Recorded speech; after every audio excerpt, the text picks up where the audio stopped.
নমস্কার, ছোট্ট কবিতা পরিবেশন করছি। এই কবিতা আমি যখন প্রথম শুরু করি টিউশনি পড়ার 1996 সেই সময় আমার কবিতা মশার কাণ্ড।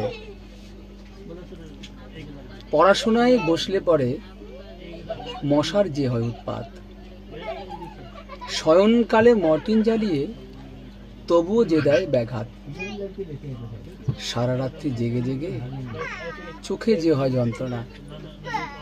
মশাও যে এক প্রাণী, দণ্ড দিতে প্রাণে লাগে বেদনা। আদর পেয়ে মশাগুলো বসে মাথায় চেপে, তখনই আমি ক্রুদ্ধ হয়ে দিই গলা টিপে। পরের দিন ভাবলাম যে মর্টি আমি আর কিনবো না, এর যে কি প্রতিকার তা কেউ খুঁজে পান না।